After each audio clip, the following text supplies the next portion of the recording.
Road to Boston. Drums, roll,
Belcatry.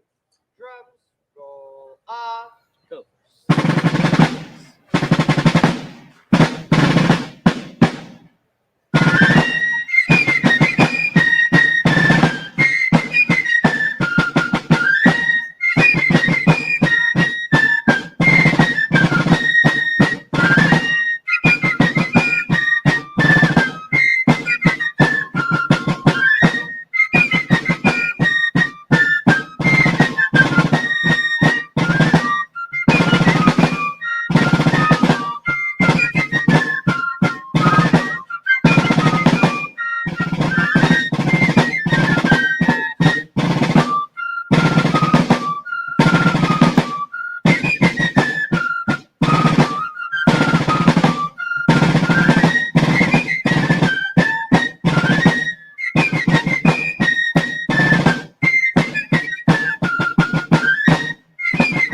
Go.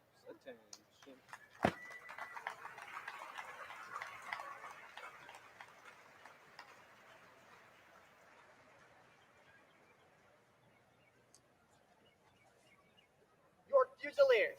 Drums, roll,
Drums, roll. Off.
Girl that left behind me.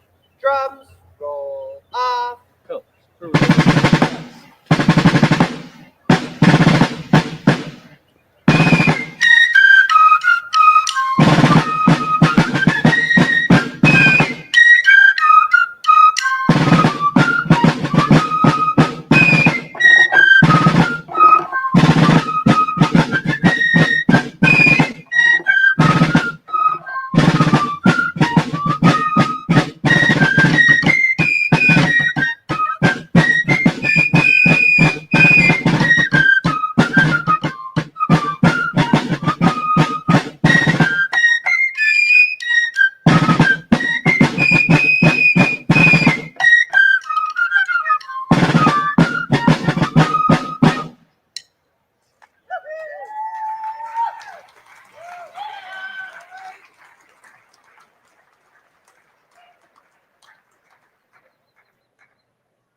Good job, guys. Core, stand at ease. Cool. Attention.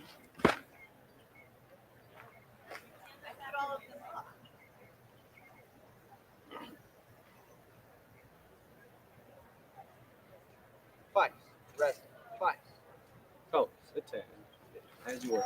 Colors. Stand at ease. Colors. Rest. Colors.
Good morning, everyone. Please take your seats. The program is about to begin.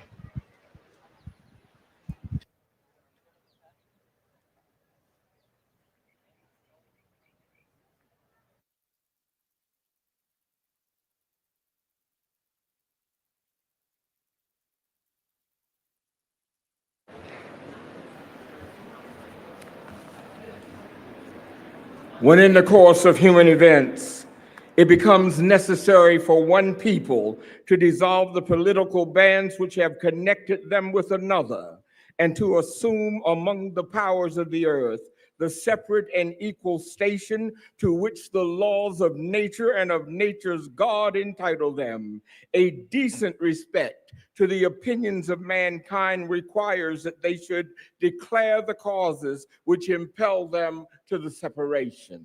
We hold these truths to be self-evident, that all men are created equal, that they are endowed by their Creator with certain unalienable rights, that among these are life, liberty, and the pursuit of happiness, that to secure these rights, governments are instituted among men, deriving their just powers from the consent of the governed, that whenever any form of government becomes destructive of these ends, it is the right of the people to alter or to abolish it and to institute new government, laying its foundation on such principles and organizing its powers in such form as to them shall seem most likely to affect their safety and happiness.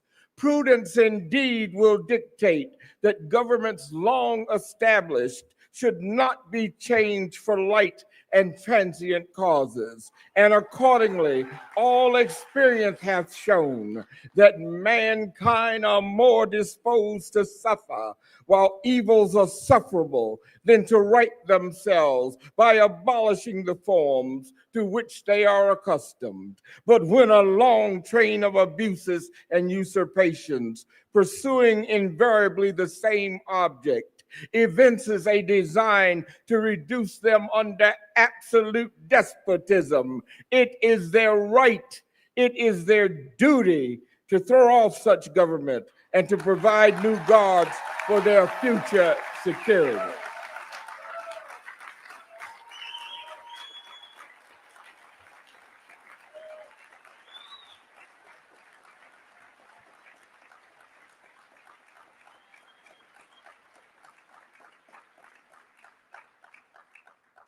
Good morning, everyone. Please stand for the presentation of the colors by the Lewis and Clark Fife and Drum Corps. Roll off, step off, Yankee Doodle. Drums, roll off.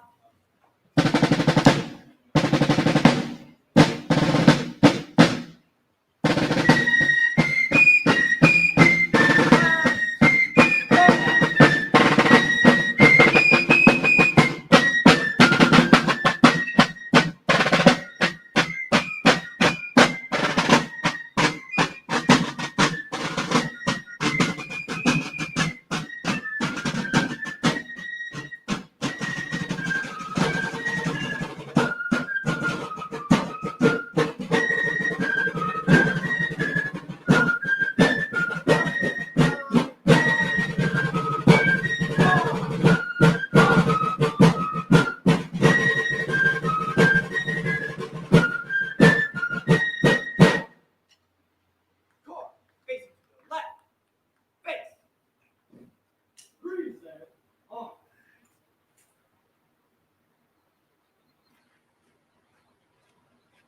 Reset. On. Core, facing to the right. Face. Roll up, step up, right wheel, 1812. Drums, roll up.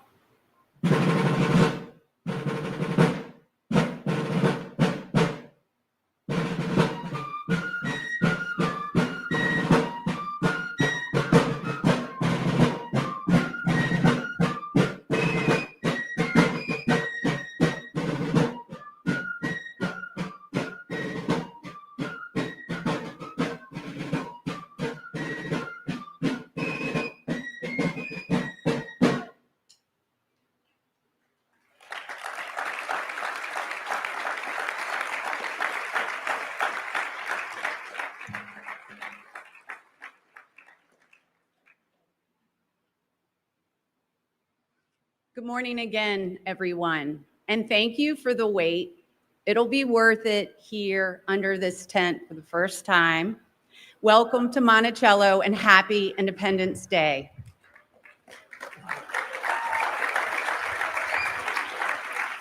Oh, please be seated.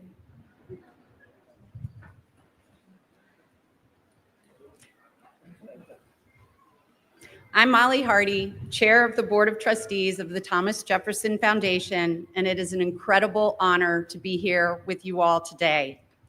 on behalf of the trustees and staff and in cooperation with the U.S. District Court for the Western District of Virginia, it is an immense pleasure to welcome you to Monticello's 63rd Annual Independence Day Celebration and Naturalization Ceremony.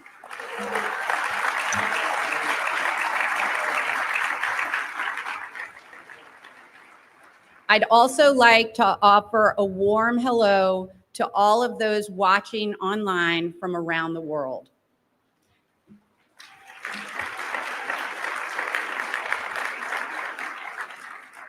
And thank you to the Honorable John Charles Thomas, Honorary Trustee of the Thomas Jefferson Foundation. For decades, he has opened this ceremony with a moving recitation of the preamble to the Declaration of Independence.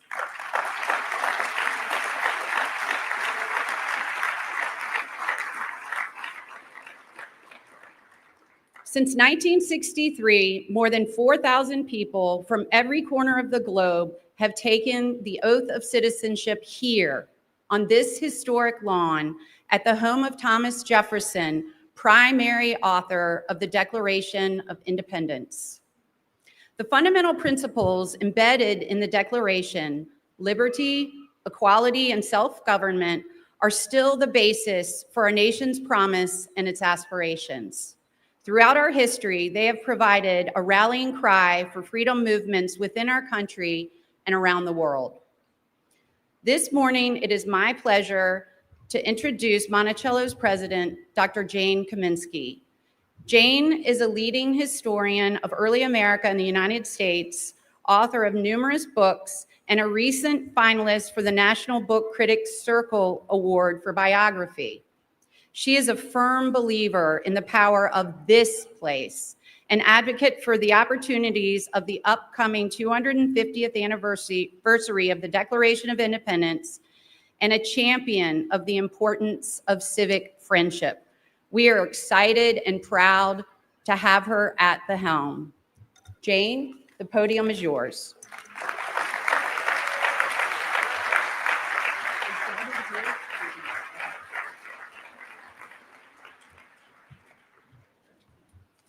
Good morning, everyone, and thank you for being with us for what my colleague Allie Carter calls Monticello's Super Bowl.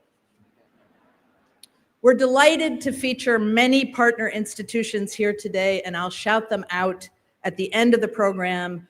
But before we get started, I wanted to recognize the extraordinary seasons of service to our oldest partner, the University of Virginia, the great and good university.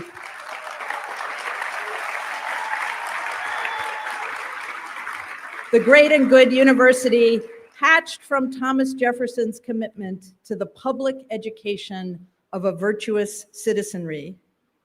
Our partnership with UVA goes back to 1817, or even by some reckoning to 1779, the year of Virginia's bill for the greater diffusion of knowledge. And that partnership, while unofficial, flourishes today thanks to the transformative leadership of President Jim Ryan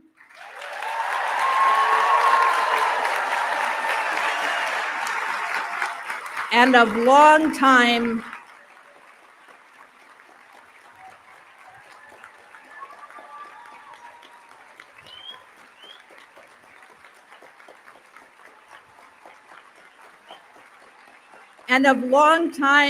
Board of Visitors member Robert Hardy, who this week concluded his term as rector.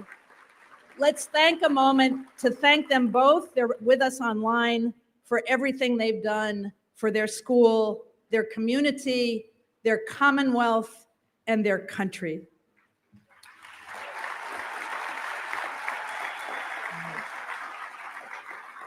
It is both an honor and a pleasure to share with you all a day that is special many times over. First, it's our oldest federal holiday, marking the creation of the United States through the Declaration of Independence, whose preamble Judge John Charles Thomas just so memorably declaimed, and which, by the way, our guy wrote. Second, We celebrate that holiday in front of the home of the Declaration's principal author, Thomas Jefferson. And third, we do so this year with distinguished American hero, Ken Burns. Finally, and most important, we mark it with a naturalization ceremony that exemplifies the true exceptionalism of the United States. There are many distinctive things about the American experiment, which turns 249 years old today. The fact that the nation has a knowable moment of origin, for one thing. But the exceptional thing I'm thinking about this morning is that almost everyone in the United States at the time of its founding had come there from someplace else in the not too distant past. Let's think about Albemarle County, Virginia, and the very special spot of earth that's Monticello, for one example. Thomas Jefferson's great-grandparents were English and arrived in Britain's colony of Virginia in the 1600s. Jefferson thought those English roots were important and wrote in his summary view of the rights of British America that the, quote, Saxon ancestors of many colonists had bred into their DNA a resistance to despotism. But many colonists didn't come from English extraction. Of those who migrated to North America in the 1700s, English people weren't even the largest slice from Europe. There were more Germans and more Northern Irish and nearly as many Scots and Scots-Irish and Welsh. Especially, shout out to the Welsh. Especially in the mid-Atlantic colonies, the diversity of national origins was perhaps the greatest the world had ever known. That diversity only increases when we talk about the largest migrant group crossing the Atlantic in the years before the American Revolution, people of African origin who came against their will. Those African migrants accounted for nearly half of the 585,200 people arriving in North America between 1700 and 1776. The enslaved people at Monticello were mostly born in Virginia, but their parents and grandparents came from West Central Africa and the Gold Coast and the Bight of Biafra, and those languages and cultures were living memory here, just as the Saxon heritage of the English colonists was. Altogether, more than 20% of the population of the 13 rebellious colonies had been Americans for only a couple generations, most only for one generation. And in Native American communities too, migrations around the continent, following the paths of resources, trade, colonization, and war were a norm. The Monacan people who made Albemarle, and indeed the land that became Monticello their home, had been here for centuries, but before that, they probably lived in the middle of the continent. So, Americans at the time of the Declaration came from many places. They practiced many faiths, predominantly, but not exclusively, variations on Christianity. They spoke many languages. One of the first printings of the Declaration of Independence, which, have I mentioned, our guy wrote, one of the first printings was in German. Like many American leaders since, Thomas Jefferson believed that immigration made our country stronger, fairer, richer, and truer to its ideals.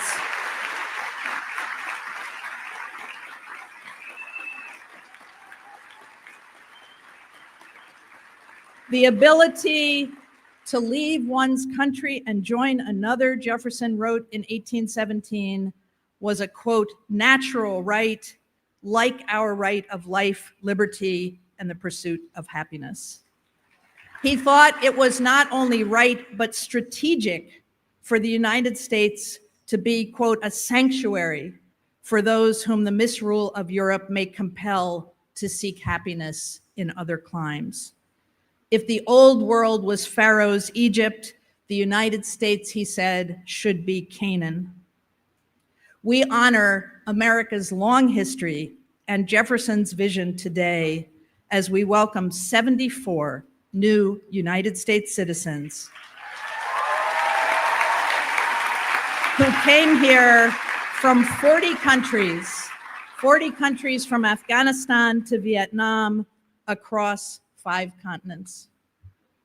A nation of immigrants is a nation of complex and braided stories that together form our one, our unum. For more than 40 years, Ken Burns has devoted himself to sharing those stories, our true stories, through the art and craft of documentary film. His first, The Brooklyn Bridge, created soon after he graduated from Hampshire College in Western Massachusetts. Nobody's from Hampshire? Consisted of a single episode at an hour's length. Beginning with the Civil War in 1990, Burns settled into a multi-episode groove with some of his widest-ranging efforts, including the Vietnam War, jazz, and baseball, riveting us over more than 18 hours. I could ask everyone to raise your hands and call out your favorites. I bet we'd have the most takers even still for the Civil War, and that many of you can even hum the theme song. But just you wait for the American Revolution to debut next November. Whether short or long, near or far, Ken's films share a commitment to lifting up the voices of ordinary, extraordinary people in the past, and to sharing a panoply of images that blends seeing and hearing. That technique requires the labor and expertise of many people. I've learned from working with Ken's team on the American Revolution over the past 7 years that a Florentine Films production takes a village, because it takes a village to reveal the village that is America. Many Ken Burns films center on war, when the nation asks the ultimate price of its citizens and reveals its virtues and its challenges most starkly. The power of his war stories comes less from generals than from the unsung men, women, and even children who bring the experience to life on the ground level, whether on the battlefield or in the home front. I would suspect that Ken Burns has taught more lovers of American history the names of more people they didn't know they needed to care about than anyone else on the planet.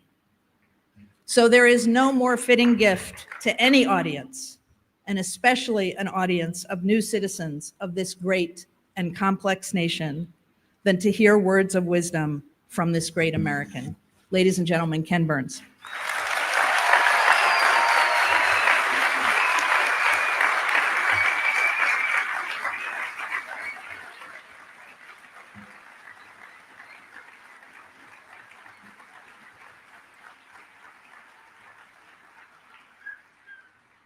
Good morning. We find ourselves today at a momentous intersection of both time and space, a crossroads where so many important narratives converge, a place where the imperfect lens of history meets the unflinching fact of this moment. What a day. First and foremost, let me welcome our new citizens of the United States of America.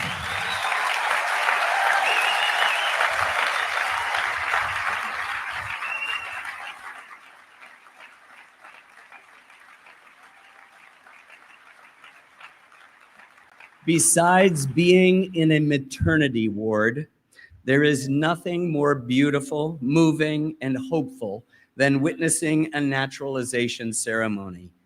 You come, as Paul Simon sang in American Tune, in the age's most uncertain hours, but you now possess one of the greatest honors mankind can bestow, citizenship in a republic which, though often hugely dysfunctional, possesses and incubates an abiding faith in the human spirit and particularly the unique role we have played and can still play in the positive progress of human events. Welcome.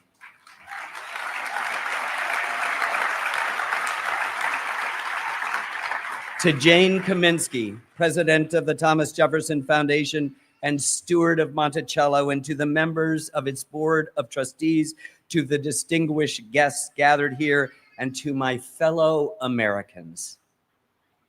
Thank you for inviting me to say a few words today. I am honored that you might find what I have to say worthy of your attention on so important a day. But now I have completely buried the lead. Forgive me. Happy 249th birthday to the United States.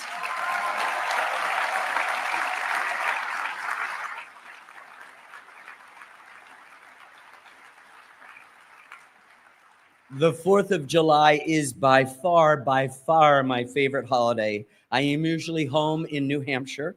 For more than 30 years, I have read the Declaration of Independence on the big back porch overlooking the lake to my now 4 daughters and grandchildren and friends.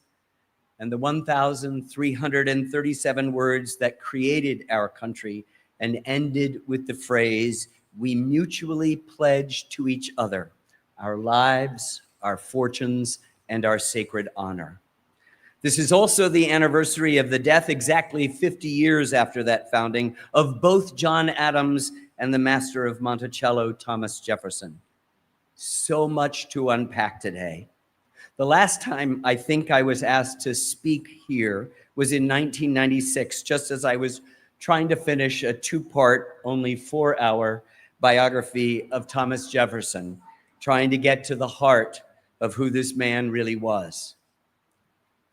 Listen, he was a farmer, an accomplished musician, a writer, a surveyor, an inventor, a scientist, a lover of fine wines, and a restless architect who could never quite bring himself to finish his own home.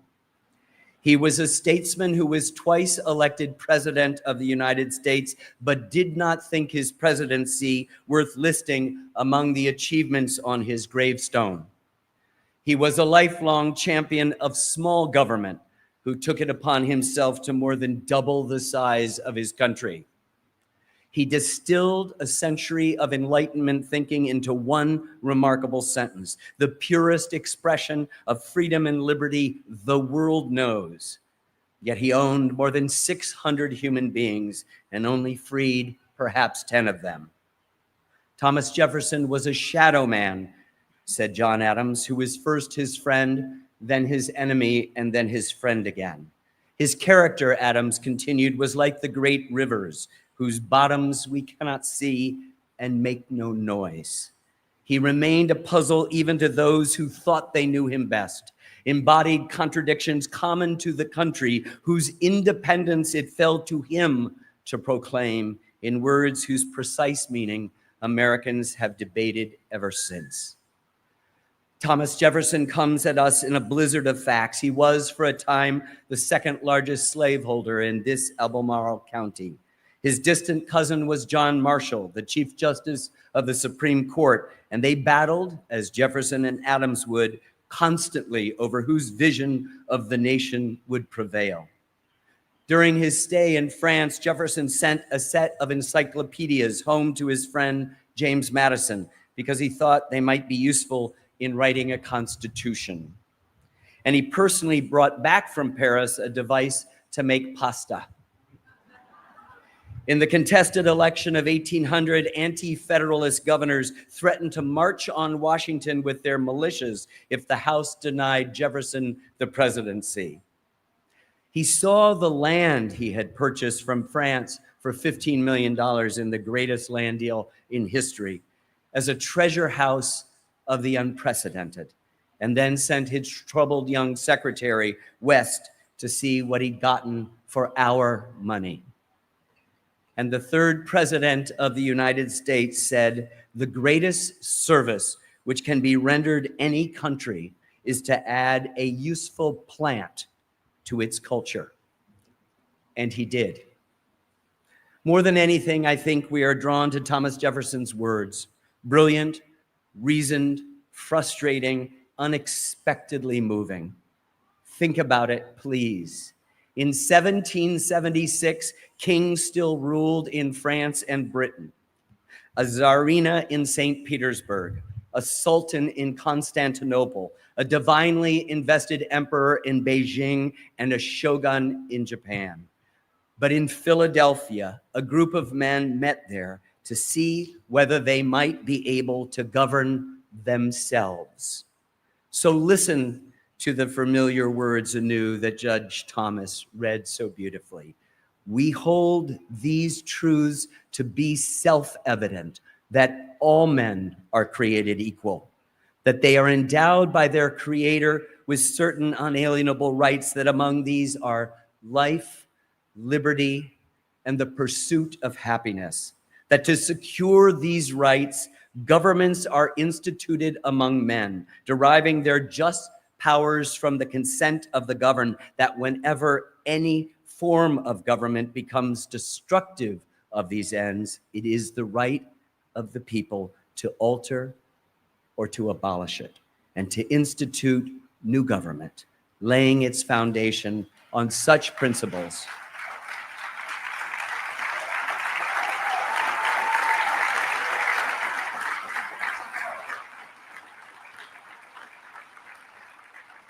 institute new government, laying its foundation on such principles and organizing its powers in such form as to them shall seem most likely to affect their safety and happiness. Those words turned the world upside down. And our guy wrote it. For the last nearly 10 years, as Jane suggested, I have been working on a new film about the American Revolution. It will be released this November. It is co-directed by my longtime friend and colleague, Sarah Botstein, who is here today, and by David Schmidt. Jane served as an advisor for the 6-part, 12-hour series, and even submitted to the indignities of sitting for a filmed interview, where she made, among many brilliant observations, the simple but profound comment to us that to believe in America, rooted in the American Revolution, is to believe in possibility. That, to me, she went on, is the extraordinary thing about the patriot side of the fight. I think everybody on every side, including people who were denied ownership of themselves, she concluded, had the sense of possibility worth fighting for. Today, this morning, today, we celebrate and we serve that possibility. We begin our film with these words: the American Revolution was not just a clash between Englishmen over Indian land, taxes, and representation, but a bloody struggle that would engage more than 24 nations, European as well as Native American, that also somehow came to be about the noblest aspirations of humankind, the noblest aspirations of humankind. That is what this special day, then and now, and every moment in between, and where we will be next July and onward, is all about: the noblest aspirations of humankind.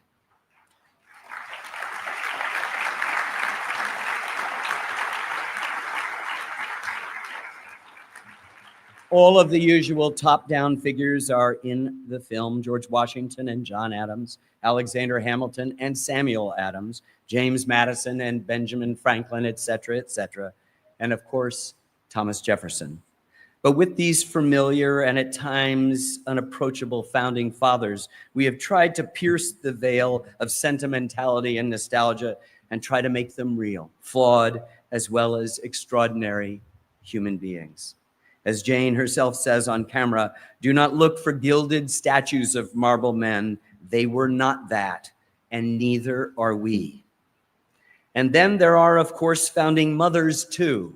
Women played an extraordinary role in the resistance leading up to the revolution, and then as the bitter struggle went on and on. It's not just Abigail Adams either, though she might be the best writer of them all, male or female.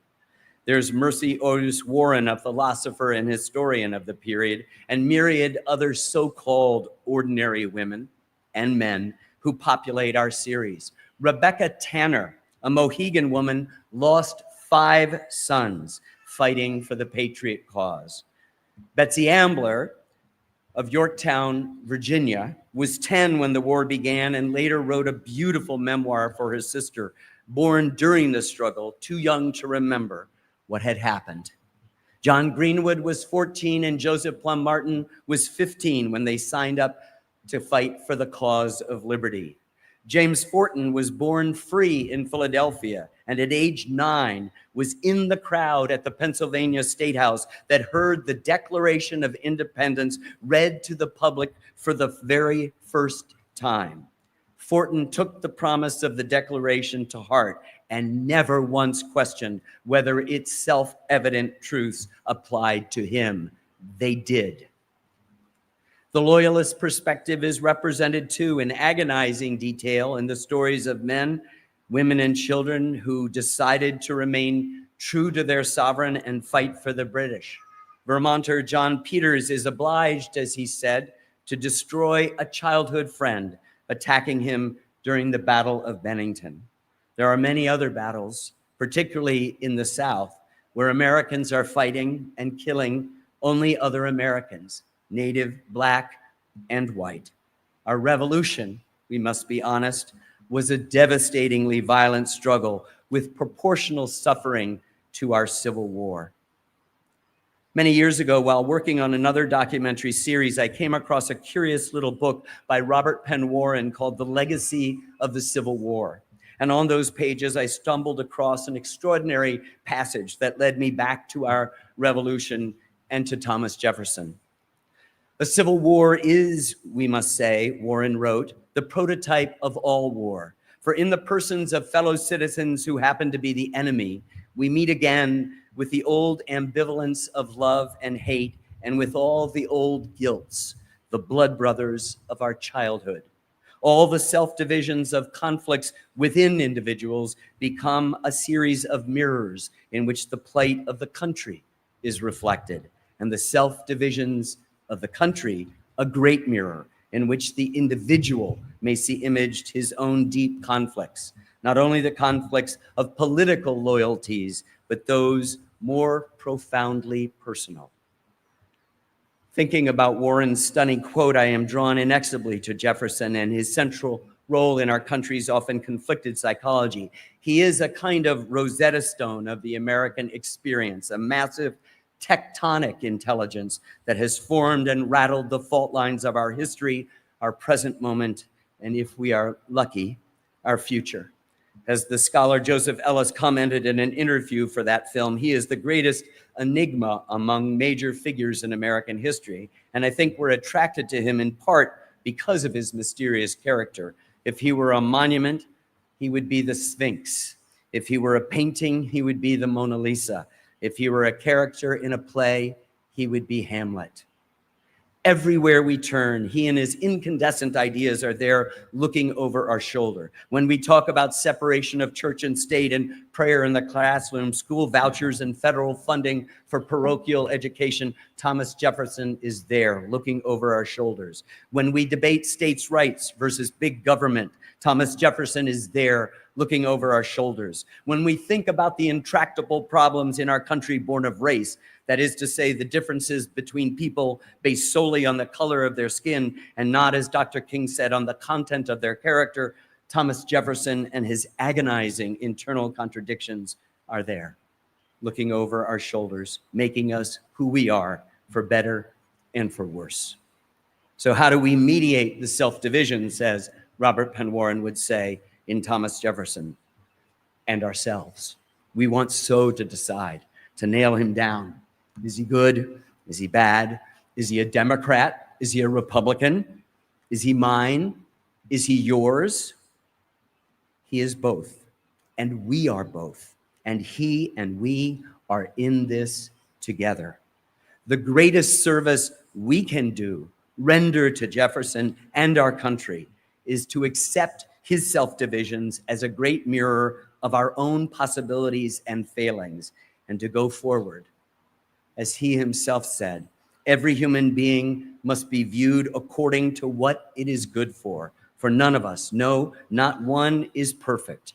And were we to love none who had imperfections, this world would be a desert for our love. And then there is this letter.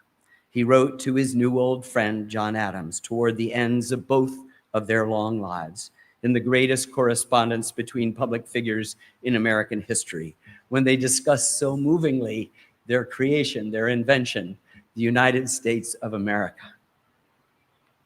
And so we have gone on, and so we shall go on, Jefferson wrote, puzzled and prospering beyond example in the history of man.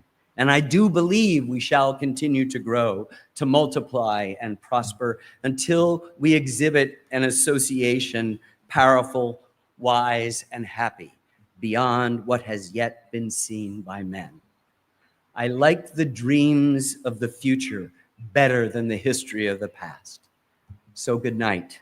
I will dream on, always fancying that Mrs. Adams and yourself are by my side, marking our progress.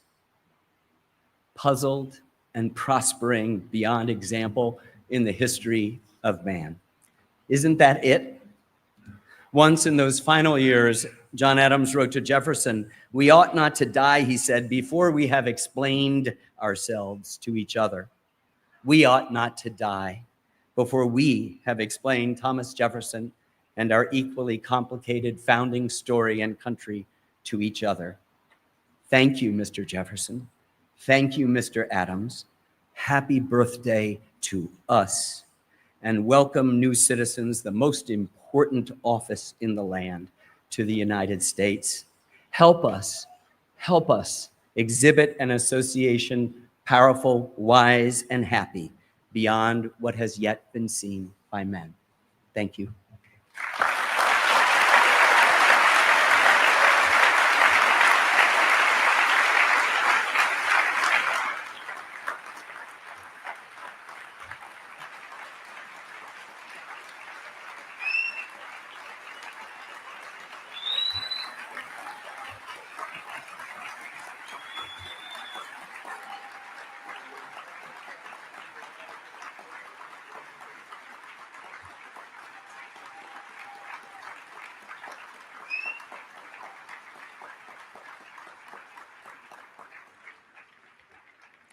Thank you, Ken, for welcoming our newest citizens and inspiring their commitment to the American experiment today and in the years ahead. We now begin the business of the day, turning immigrants into American citizens.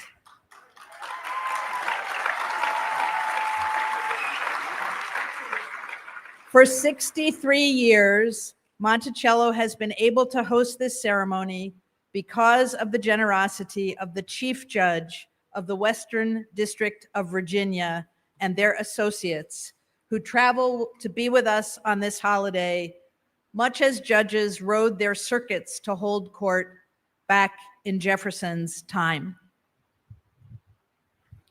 We now extend a warm welcome to the Honorable Elizabeth K. Dillon, Chief Judge of the United States District Court for the Western District of Virginia, who will preside over this ceremony.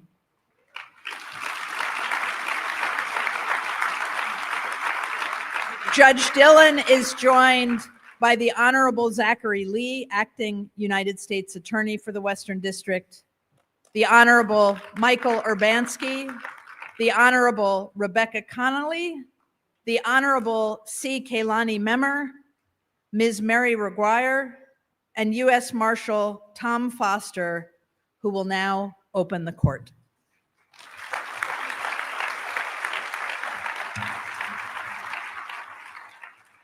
All rise. The Honorable Elizabeth K. Dillon, Chief Judge of the United States District Court presiding. Accompanying Chief Judge Dillon are the Honorable Michael F. Urbanski, Senior U.S. District Judge, the Honorable Rebecca B. Conley, U.S. Bankruptcy Judge, the Honorable Kaylani Mimmer, U.S. Magistrate Judge. Oh yay, oh yay, oh yay. The United States District Court for the Western District of Virginia is now in session and open for the transaction of business. God save these United States and this honorable court. Please be seated and come to order.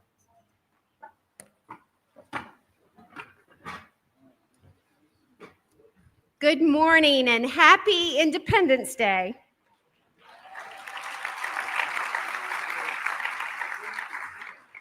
As Chief Judge of the United States District Court for the Western District of Virginia, it is my distinct honor and privilege on behalf of all of the judges of our court to welcome our applicants to citizenship, our distinguished hosts and guests, and all who join us today to celebrate Independence Day with a naturalization ceremony at beautiful Monticello. At this time, I call on Senior Judge Mike Urbanski and Acting U.S. Attorney Zachary Lee, and I call on them for a motion, a grant of that motion, and the oath of citizenship.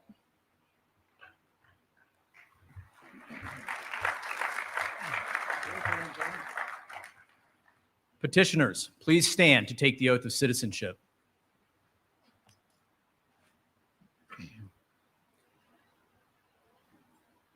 May it please the court. I am pleased to present to the court these applicants for naturalization as citizens of these United States. Your Honor, each of these applicants has been found eligible and qualified to become a citizen pursuant to the laws of the United States. I am therefore honored and privileged to move this honorable court to administer the oath of allegiance and renunciation and deliver to them their certificates of naturalization.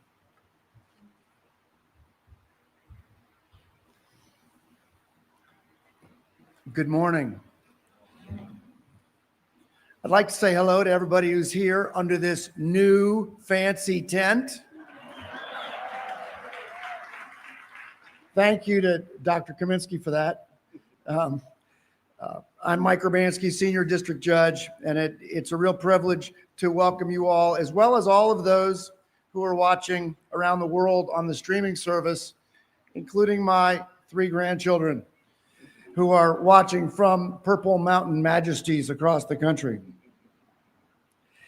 Let me say a word. Let me thank Judge Dillon for asking me to come here and administer the oath today. It's a real privilege to be here to administer the oath. It's fitting that the new citizens will be asked to take the oath of citizenship here at Thomas Jefferson's home.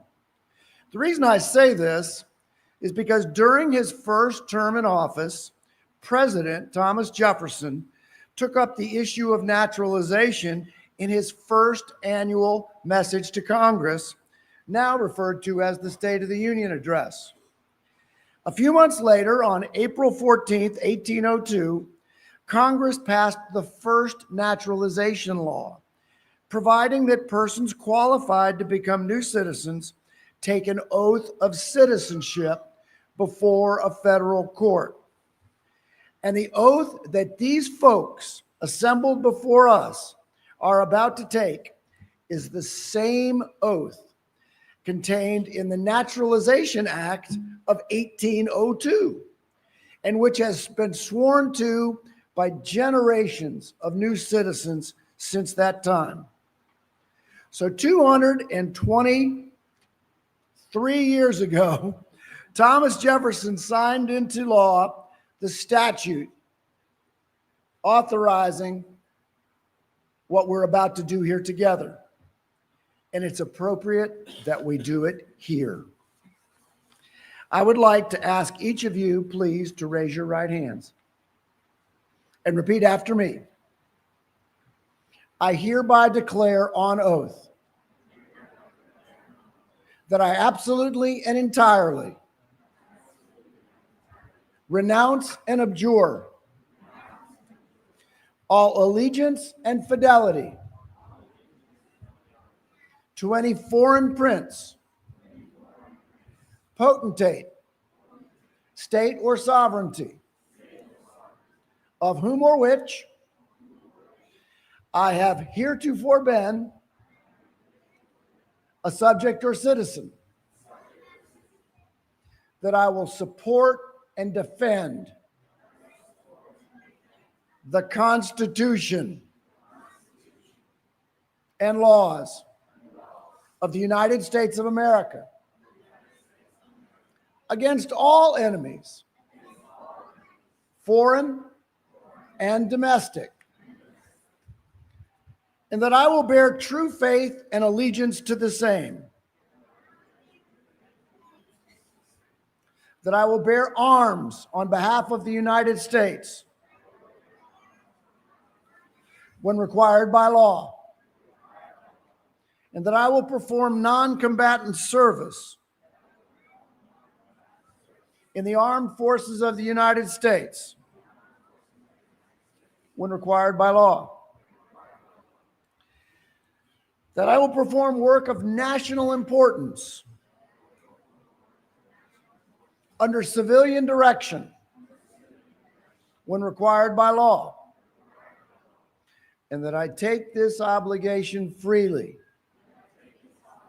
without any mental reservation or purpose of evasion.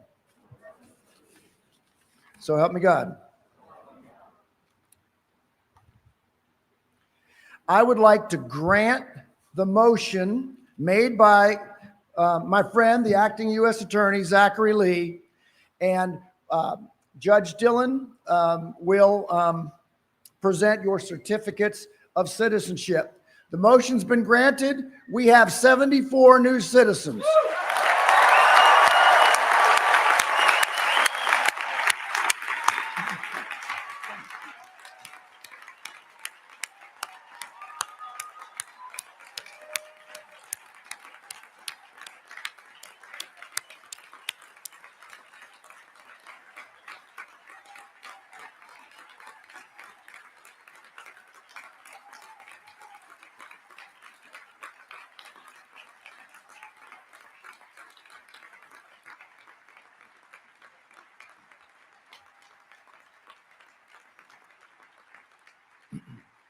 I would like you all to remain standing, if you will. First, I'd like to thank Judge Dillon for reminding me to grant the motion. I get carried away sometimes. Thank you, Judge Dillon. I'd like to have all of you remain standing, place your hand over your heart for the Pledge of Allegiance. And I'd like to ask Zach Lee's son, a rising third grader, 8-year-old Connor Lee, to lead us in the Pledge of Allegiance. I pledge allegiance to the flag of the United States of America and to the republic for which it stands, one nation, under God, indivisible, with liberty and justice for all. All yours. Thanks.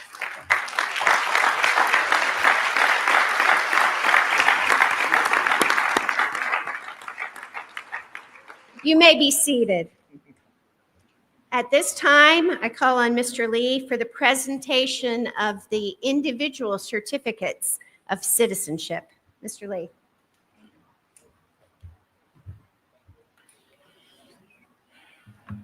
Thank you, Judge. It is now my honor and privilege to introduce to everybody here our newest fellow United States citizens. Congratulations to each and every one of you.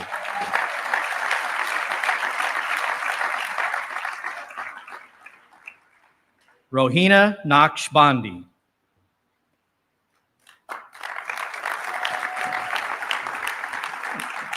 Yes, please stand to get your certificate, and then you may be seated. Fayez Naqshbandi.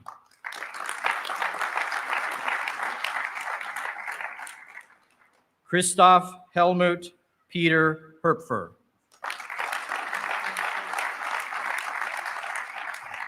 Hilda Carolina Landaverde Caldera.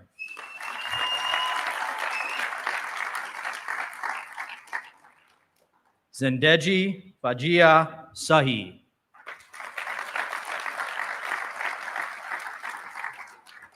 Kanishka Asadi.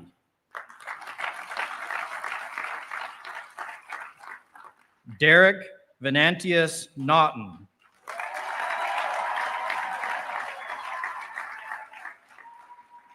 Anna Snow.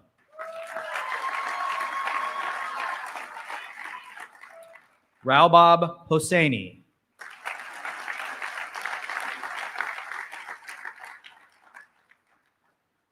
Amir Khan Safi.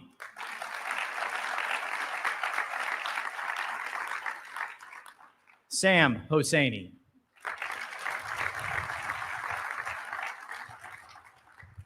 Zahida Safi.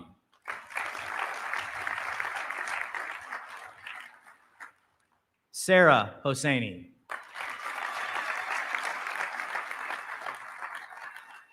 Miguel Angel Meneses.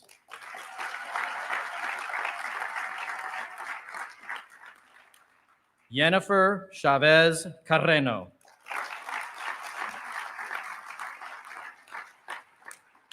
Ro Diaz.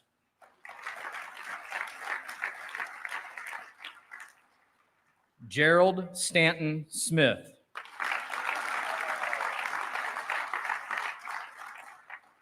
So-Rae Lee.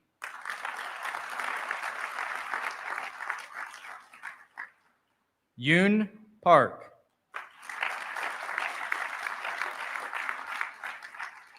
David George Phipps.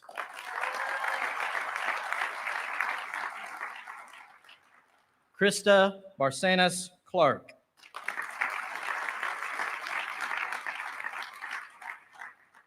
Emma Sarai Ponce Ventura. Gloria Teresa Sanders.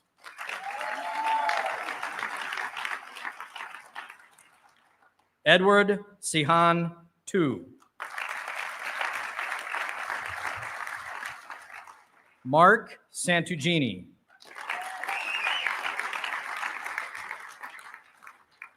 Dolores Noemi Peraza Molina.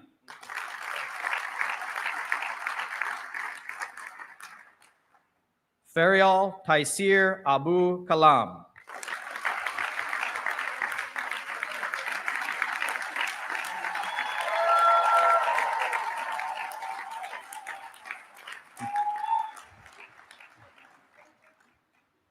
Claudia Araceli Hernandez.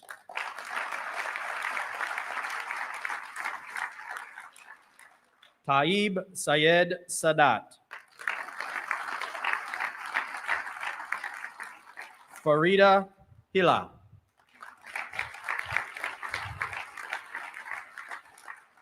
Mohammed Naeem Naimi.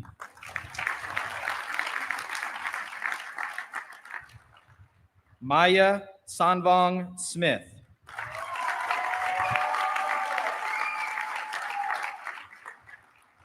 Lurieta Shani.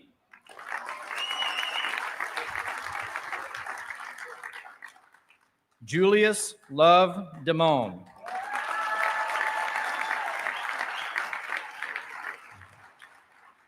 Luke Desmond Bennett.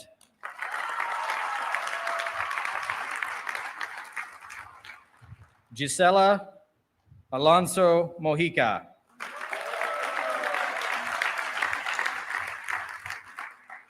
Sirjana Mokhtan.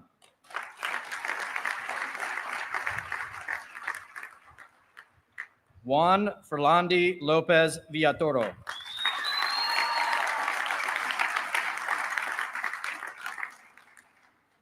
Fernanda Mirabales.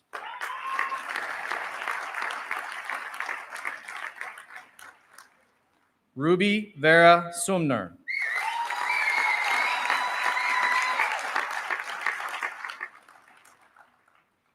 Olivia Ntube Nin Ingala Makia.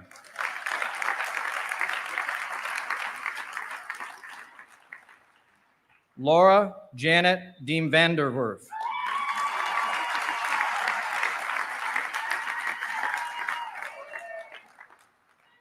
Cassie Marie Davies.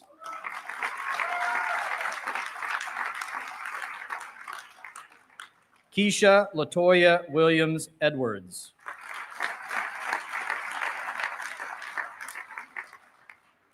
Mohammed Rashad Dawoodi.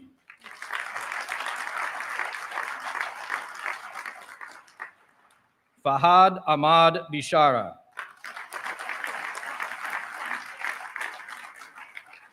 Arthur Oliveira Linz.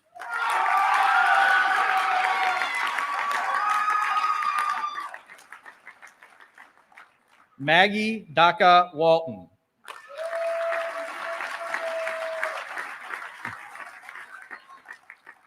Yuki Weaver.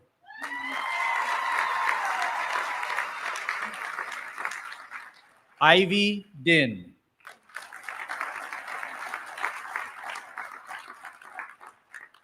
Amanda Chavez.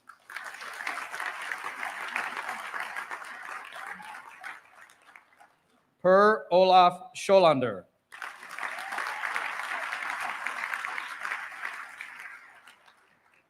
Skylar Minji Kang.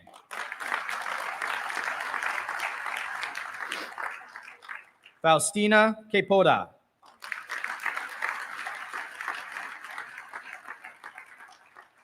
Masa Hazara.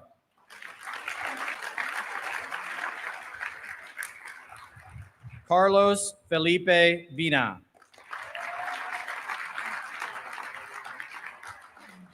Mina Alahi.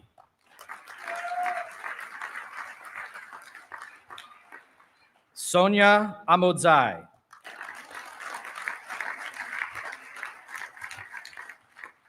Luis Alexis Ramirez Arevalo.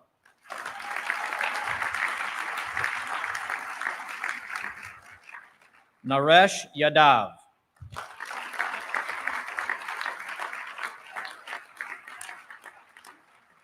Zwin T. Huen.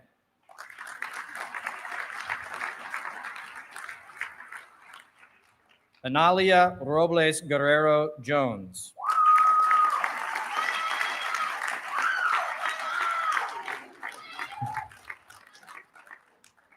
Chunzi Lamo.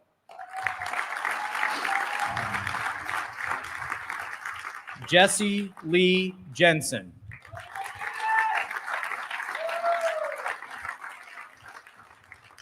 Odd Eleanor Chandler.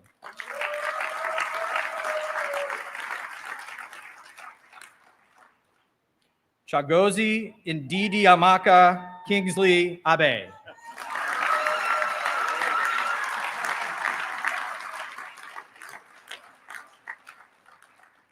Zhe Chong Shong.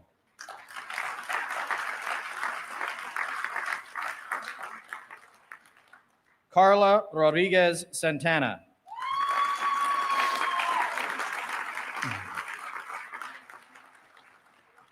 Stephen Pettit.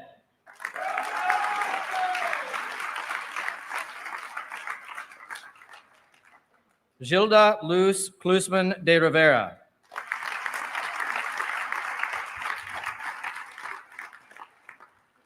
Paula Alejandra Rogers.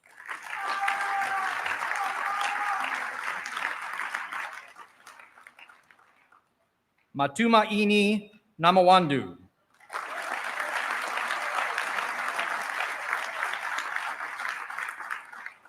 Giuliana Isabel Roth.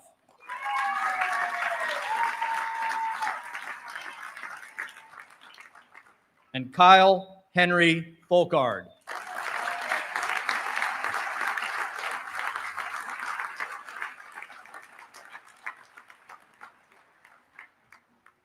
Ladies and gentlemen, I now invite you all to stand for the singing of the national anthem by Chelsea Kolick with the Charlottesville Opera.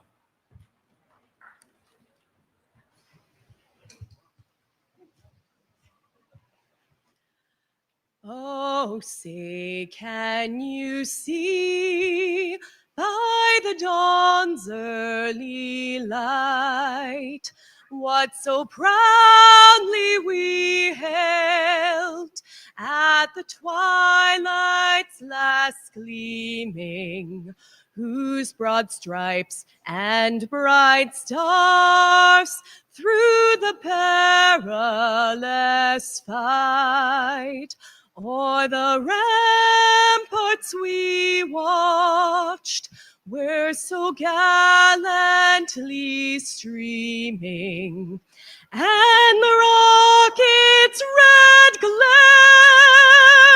the bombs bursting in air, gave proof through the night that our flag was still there.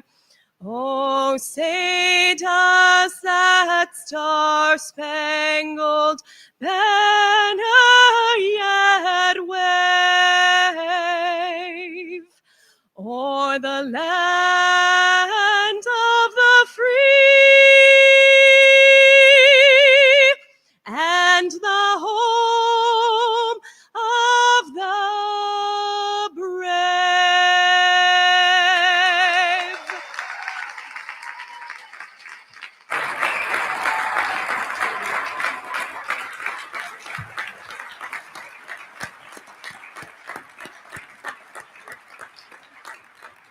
You may be seated. My thanks for that inspiring rendition of our national anthem. Congratulations, new citizens of the United States of America.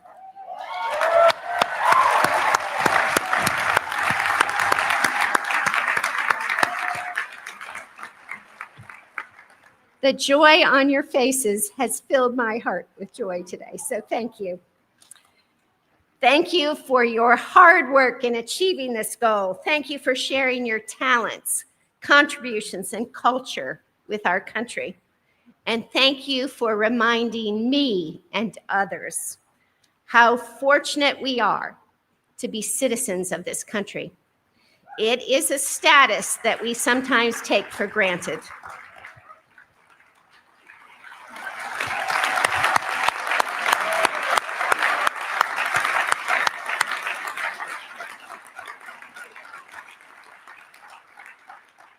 Unfortunately, at times in our history, varying groups of people have not felt welcomed. Some of these groups were indigenous to this country. Some were brought to this country against their will. Some were persons born in this country, and some were immigrants. Please know today that we welcome you.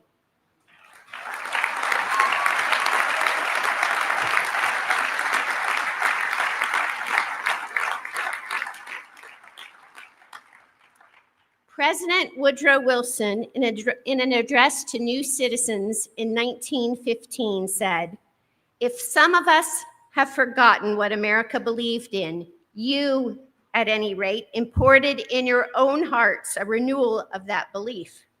That is the reason that I, for one, make you welcome. If I have in any degree forgotten what America was intended for, I will thank God if you remind me. I was born in America. You dreamed dreams of what America was to be, and I hope you brought dreams with you. No man that does not see visions will ever realize any high hope or undertake any high enterprise. Just because you brought dreams with you, America is more likely to realize dreams such as you brought. You are enriching us if you came expecting us to be better than we are. Personally, this ceremony reminds me of the hope of my ancestors who came to this country, some in the 1600s and some in the 1900s, for a better life. Some were pilgrims in search of religious freedom and initially settled in Massachusetts and Connecticut in the 1630s. Later, some of their family members traveled west in search of the American dream. Indeed, my great-great-great-grandfather, born in Virginia in 1806, traveled to California and arrived in 1946, missing the snow by one day in the Sierra Nevada mountains that trapped the Donner Party. He then participated in the rescue of some of the members of that party. Also, my great-grandmother, whom I was privileged to know, traveled from Iowa to California and worked as a riveter during World War II. When she applied, she went with a friend. Apparently, there were weight limits for riveters, and my great-grandmother exceeded that weight limit. Her friend was hired. My great-grandmother came back a week or two later, and either she lost weight very quickly or they were more desperate for riveters. Others of my ancestors arrived through Ellis Island in 1902 looking for work and opportunity, with one of my grandmothers being the first in her family to be born in the United States. Some of you may have come here for a better life, some for a job, some for family, some for education, some for love, and some for freedom. Some of you may have lived here for a long, long time, and others may have arrived more recently. Some may have come from free countries where your transition was one of choice, and others may have risked your lives to flee a country where there was no freedom and no choice. You are all welcome. I feel particularly close to you today because you and I and each of the judges of this court share something in common. We have all sworn to support and defend the Constitution and laws of the United States.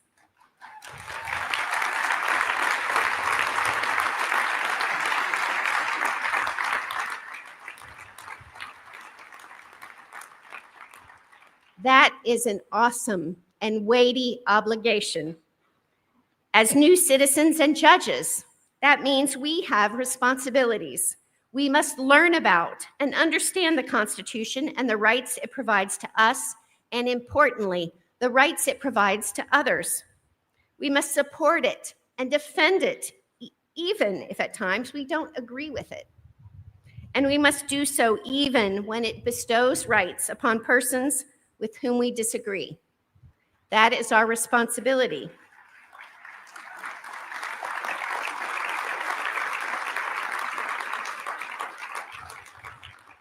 I welcome you in joining us in carrying out that responsibility.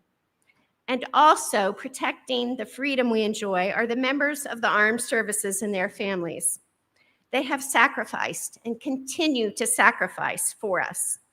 I would ask those of you who have served, please stand.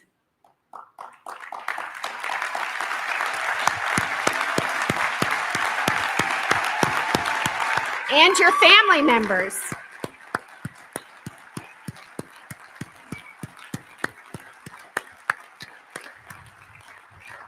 Thank you.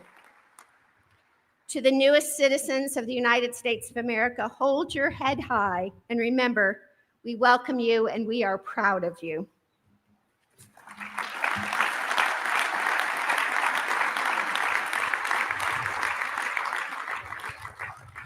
It is now time, ladies and gentlemen, for my favorite part of a naturalization ceremony, remarks from our newest citizens. You need not have prepared a statement, but we would like to hear from you. We would like you to share your story, perhaps, give a few words of thanks, or just say anything that's on your heart today. I do ask that you limit your comments to not more than 3 minutes because we have many new citizens today. And if we have any volunteers, if you would please approach the microphone and right over here up the steps, and we will look forward to hearing from you. Do I have any volunteers?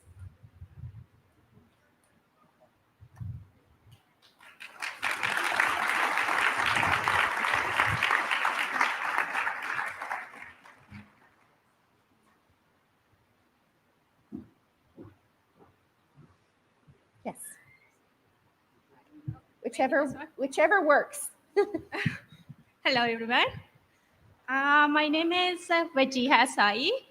I come to United States from Afghanistan since 2020.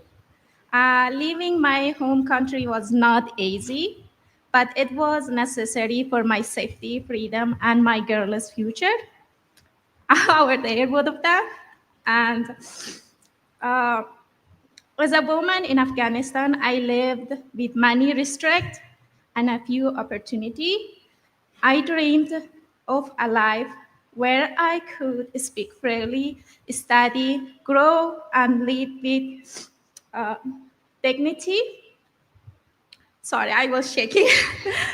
When I arrived in the United States, everything was unfamiliar, but I was determined to work hard, learn the language, and build a life full with hope. I believe in the value of the country,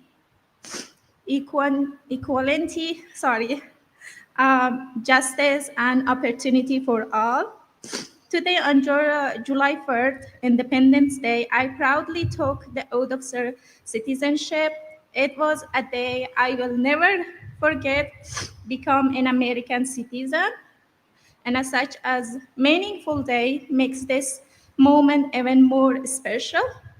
I'm deeply grateful for the rights and freedom that are given to us here, right that many people around the world are still fighting to have. Those rights are not free. They were earned through the struggles, sacrifice, and effort of those who become before us. I honor, I honor their courage and feel proud to new now to be part of this nation. I I would also like to give my heart uh, felt thank to all the staff of the IRC and my church community at Cherry Avenue and LICA who have supported me over those past 5 years.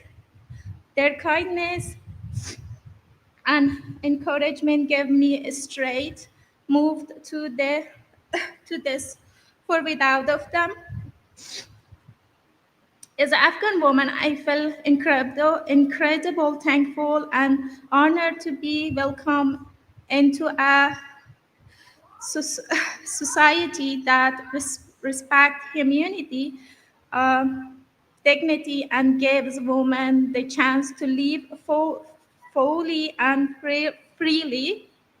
I hope one day to inspire others, especially women, to believe in themselves and never stop fighting for a better future. Thank you. Thank you.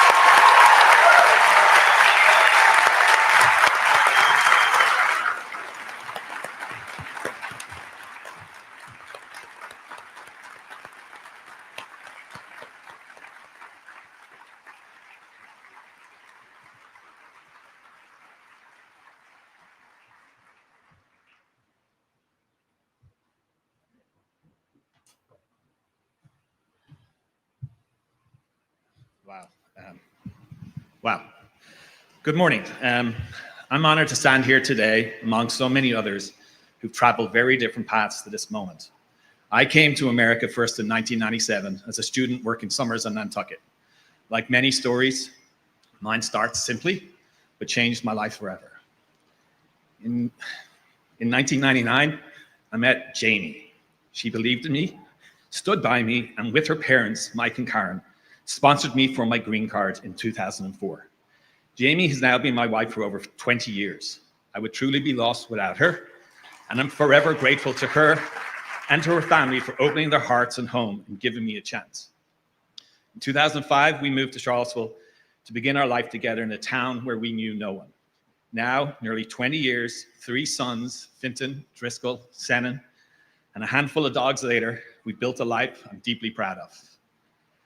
I also want to thank my parents and my family back home in Ireland. Though they are far away, their love and support has never been distant. I'm grateful for the courage they instilled in me to follow my dreams and for the education and values that shaped who I am. I carry their strength and support with me every day and hope to pass on to my kids. I also like to thank my friends. I am honored, privileged, and lucky that I can't say them all here because we only have 3 minutes. Thank you all. You know who you are. Thank you. And I chose to become a citizen because I want to have a say. I want to take part in the responsibilities of this country, not just the opportunities. And I want my voice to count as a neighbor, a parent, and now, finally, as an American. Thank you. Thank you.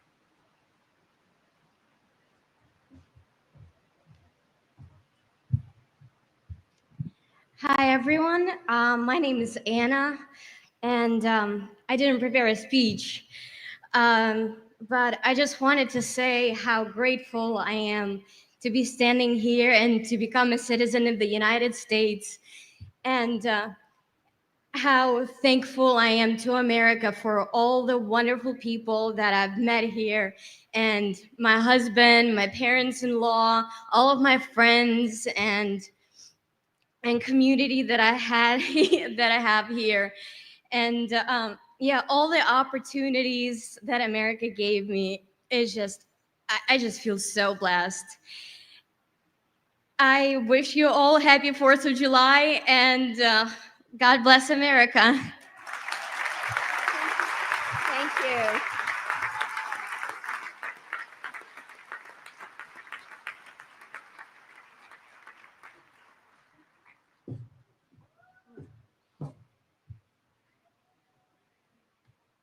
Good morning. I am deeply grateful and honored to become an American citizen today. This is the great nation where my husband was born, where he and his family have proudly served in the Army, and where my children are loved, supported, and truly included.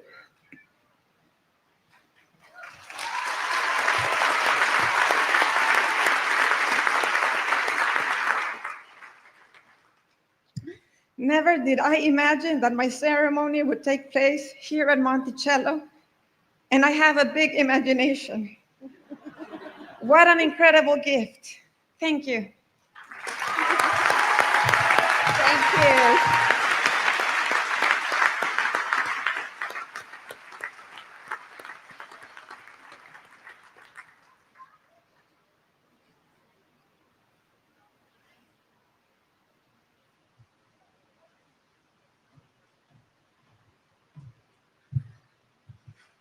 Good morning, everyone. My name is Juliana. I am originally from Peru, and I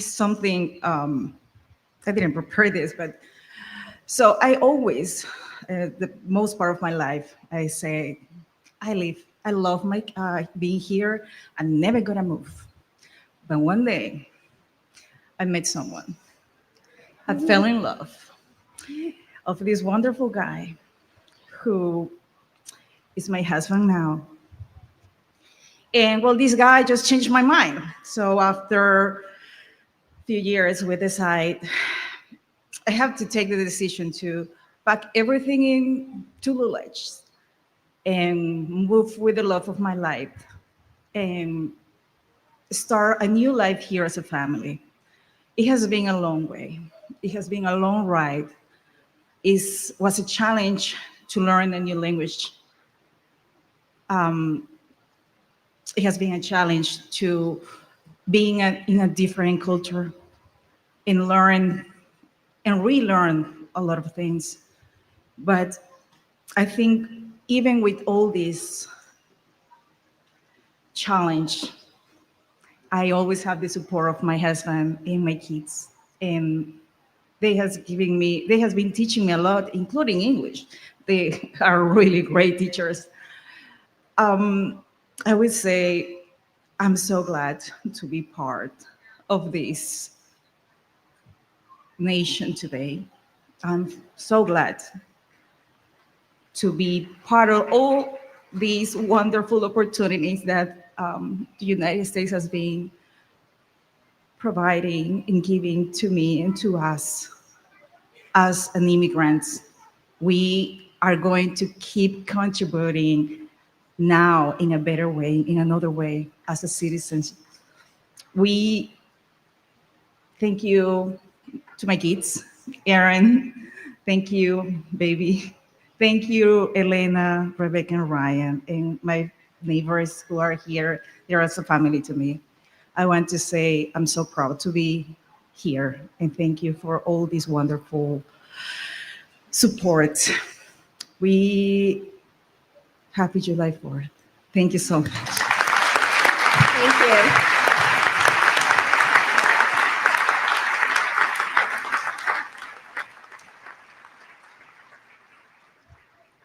Our next speaker I saw doing a dance when she received her certificate, so I look forward to this.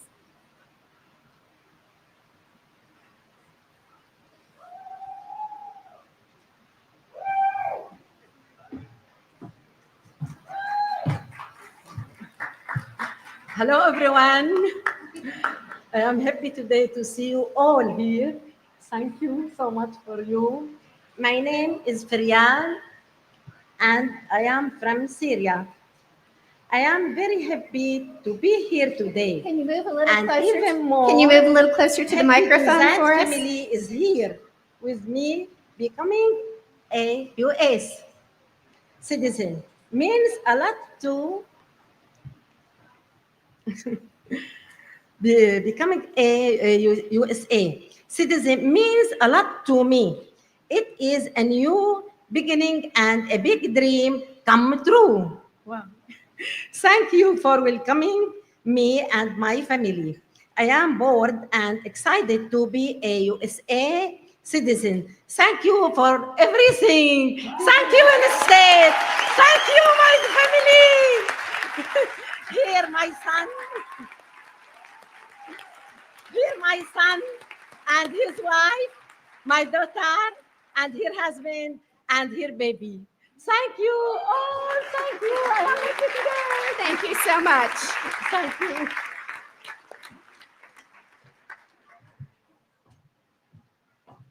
Anyone else that would like to say a few words today? Very well. Yes. Hello, everyone. Yes. I'm nervous, but I want to say something short. My name is Carla. And thanks God for this day, of course. And I came from Venezuela. Yes. I'm come here in 2014, and for me, this day is very big blessing, and for me, for my family, and our situation in Venezuela is not a secret for everyone. You know, it's very hard, but I thank God for being here in the United States. I was wonderful blessing, and here I have my 2 children, 2 dogs, and a beautiful family. I'm very blessed. And thanks, United States, for this great opportunity. This country is wonderful, and I could not be more blessed. God bless the United States. Thank you.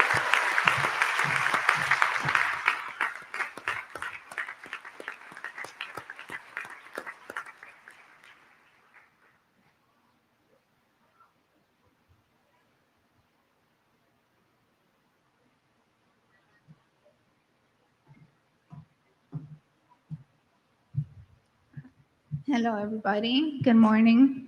I didn't prepare a speech, but I just wanted to be able to come up here and say thank you to everyone that supported me. My journey has been very long. I was brought to the US in 1990 by my parents, and I grew up in Texas. So I've spent most of my life here in the United States, 35 of them, and I'm finally a US citizen.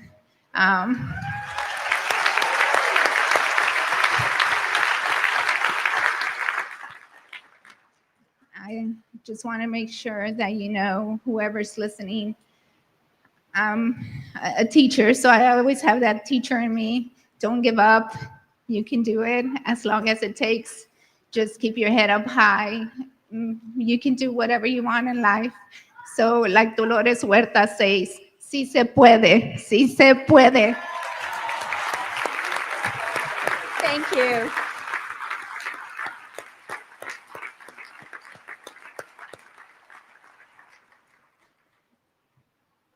You have another volunteer?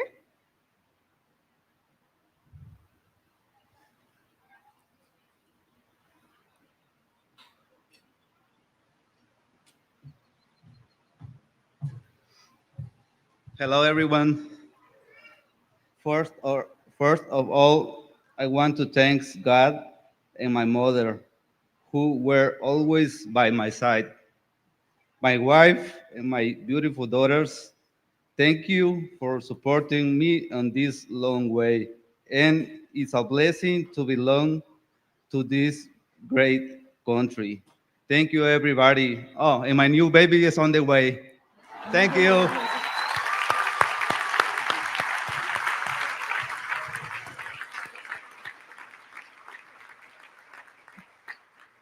We need to conclude the ceremony soon, so I'll ask these last two to make their remarks.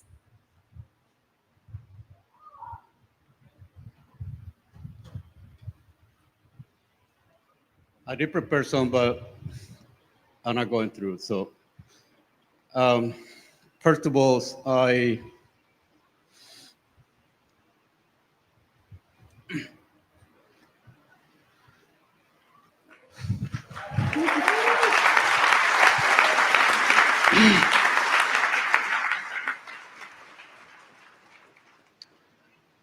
want to thank my family right here who really support.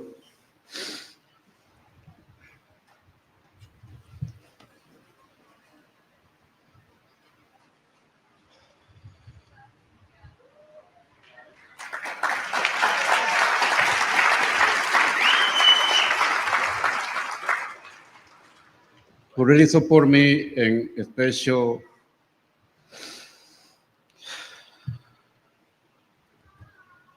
my wife, who she cannot be here because she got sick and she is in the hospital right now. I love you, baby. I know that you can see me. Thank everybody for coming.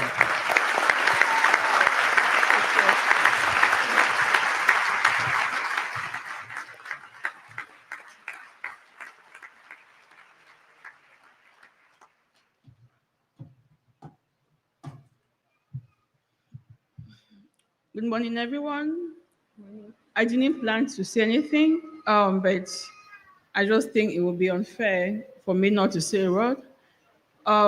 This is an emotional day for me. I've sat on my chair crying. I come from Cameroon originally.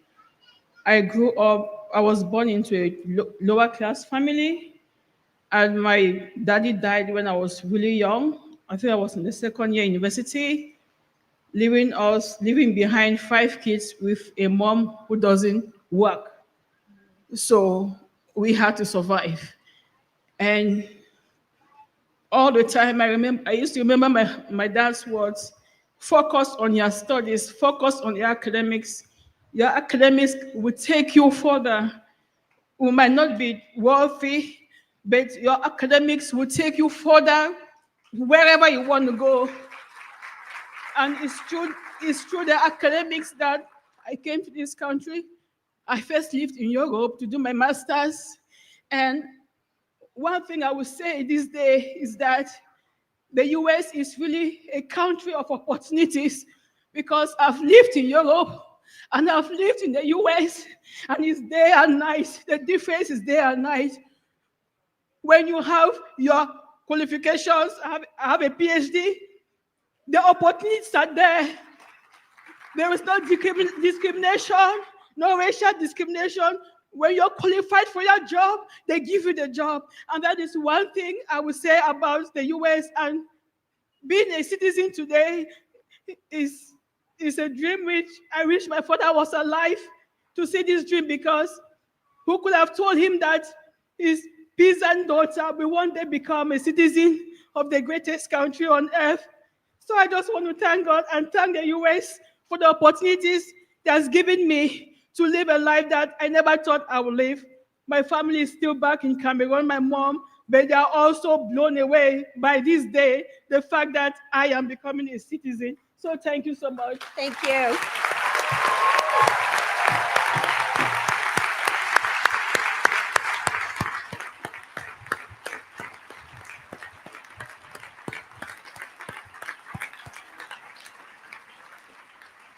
And what an appropriate way to end those remarks, with possibilities. And now you understand why that is the favorite part of the ceremony for me. I want to thank all of you for sharing with us.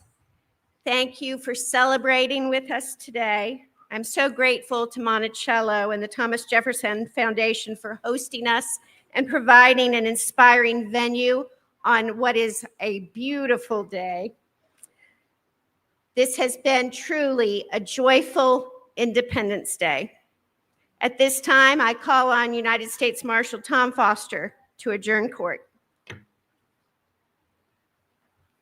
Thank you, Your Honor, and congratulations. All rise. At the direction of Her Honor, the United States District Court stands adjourned for the day. I would ask that you please be seated for some final closing remarks. Thank you.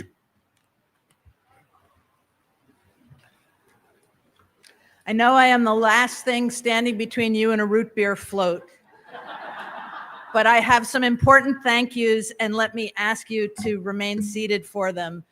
First, thank you to our new citizens for being what makes this country great.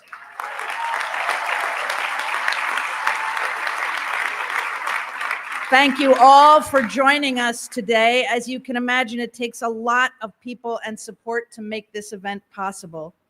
I want to offer thanks to More Perfect, represented here today by John Bridgeland, for their generous support of all of our 250th anniversary activities, including the Declaration Book Club, an exciting initiative that launches today, and today's celebration. More Perfect helped us provide the shade. I'm going to come back to that. I want to thank the Scripps Independence Day Endowment and the Richard and Carolyn Jakes Foundation. I want to thank our donors, including our leading supporters, members of the Monticello Cabinet and our Board of Trustees, many of whom are with us today, just over here to my right. I want to thank our vendors, the Blue Ridge Event Production Company, Commonwealth Event Company, the Constellation Culinary Group, AVP, and Rent Equip, which provided the tent. We have figured out everything about this tent except how to pay for it next year. So watch your wallet. I want to thank our ceremony participants, including the Lewis and Clark Fife and Drum Corps, the Charlottesville Opera, and Diana Case Foster, our ASL interpreter. I want to thank the Western District Court of Virginia for their long-standing partnership riding this circuit, and the incredible staff and volunteers of Monticello. Can I ask Monticello staff to please stand?